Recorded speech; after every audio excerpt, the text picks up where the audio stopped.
नमस्कार, आप देखना शुरू कर चुके हैं अनोखी आवाज और मैं हूं आपके साथ अनुष्का। मध्य प्रदेश के रीवा जिले से एक सनसनीखेज घटना सामने आई है। यहाँ पति पत्नी बाबा भैरव के दर्शन करने गए थे। इस दौरान कुछ लोगों ने पति को बंधक बना लिया और उसकी आंखों के सामने पत्नी के साथ गैंगरेप किया। इतना ही नहीं, घटना का वीडियो भी बनाया गया है और उससे पुलिस में शिकायत न करने की धमकी भी दी गई है। बदमाशों ने कहा कि अगर उसने पुलिस में शिकायत की तो यह वीडियो वायरल कर दिया जाएगा। यह घटना उस जगह हुई जहाँ लोग मंदिर दर्शन में करने आते हैं। पीड़ित दंपत्ति गुड़ थाना क्षेत्र के रहने वाले बताए जा रहे हैं। मामले पर रीवा पुलिस अधीक्षक का बयान सामने आया है। उन्होंने कहा कि आधा दर्जन हवसी दरिंदों ने पहले पति को मारा पीटा और साइड में ले जाकर पत्नी को अपने साथ रखा और बारी बारी से उसके साथ दुष्कर्म किया। उन्होंने घटना का वीडियो भी बनाया और उसे सोशल मीडिया पर वायरल करने की धमकी भी दी। यह घटना 21 अक्टूबर को हुई, जब पीड़िता 22 तारीख को थाने पहुंची, जिसके बाद मामला दर्ज हुआ। पीड़िता ने 5 लोगों के नाम बताए थे, लेकिन जांच के दौरान हमें कुछ अन्य साथियों का भी सहयोग मिला है। उनके खिलाफ भी जांच चल रही है। पुलिस के मुताबिक इस पूरी घटना में 7 से 8 लोग शामिल थे। रीवा जिले के भैरव बाबा क्षेत्र में एक दंपति जो नवविवाहित हैं और शायद कॉलेज के स्टूडेंट हैं, वो भैरव बाबा क्षेत्र में घूमने गए थे। वहां पर 5 आतताइयों ने पति को पेड़ से बांधकर और उसके सामने ही उस बिटिया के साथ सामूहिक बलात्कार किया है।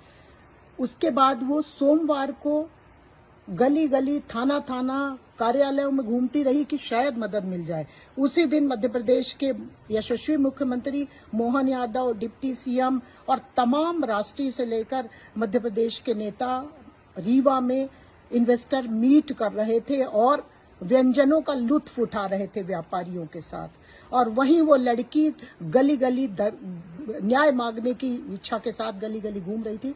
लेकिन यहाँ की सरकार और जिला प्रशासन पूरी ताकत के साथ यह बात किसी को पता न चले, इस पर फोकस कर रहा था और इसको रोकने की कोशिश कर रहा था।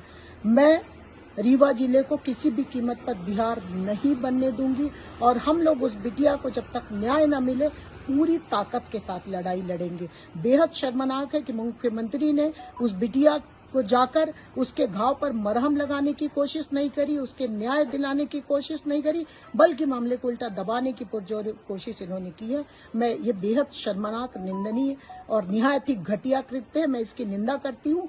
मध्य प्रदेश को रेप कैपिटल तो आपने बनाया ही था, पर रीवा को आपने बिहार बनाने की कोशिश की है। ये भी बहुत घृणित कृत्य है और मैं इनसे मांग करती हूँ कि जितनी जल्दी हो सके उस बिटिया को और उस परिवार को, पीड़ित परिवार के घाव पर मरहम लगाइए, उनके घर जाइए।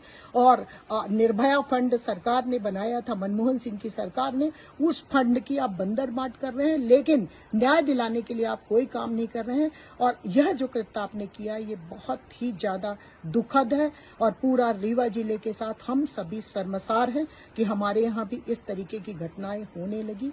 मैं बेटी को न्याय मिले इसके लिए पुरजोर पूरी ताकत के साथ कोशिश करूंगी।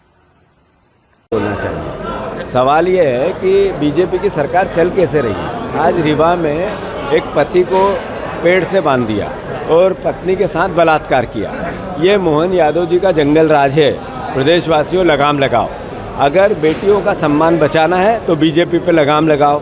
ये विषय, ये अवसर बुधनी और विजयपुर के मतदाताओं को मिला है। मैं समझता हूँ जो घटना हुई रीवा में, उसका भारतवर्ष में कहीं उदाहरण नहीं मिलता है कि एक पति को पेड़ से बांधा, उसी के सामने उसकी पत्नी का बलात्कार किया।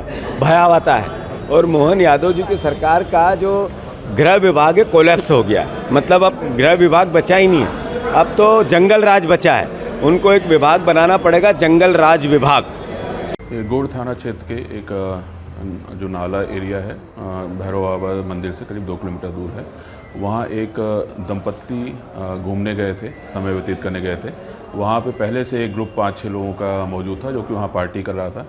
और कुछ समय बाद वो उस दंपत्ति के पास आया और जो व्यक्ति लड़का था उसके साथ मारपीट करके उसको अलग ले गया। और जो लड़की थी, महिला थी पीड़िता, उसके साथ फिर उन लोग ने गलत काम किया। और एक पीड़िता ने ये भी बताया कि उनका वीडियो भी बनाया था और बाद में जब उनको छोड़ा तो उसके ये बोला कि अगर आप कहीं रिपोर्ट करोगे तो आपकी वीडियो ये वायरल कर दिया जाएगा। तो जिसके बाद फिर वो डर के मारे उन्होंने रिपोर्ट नहीं किया।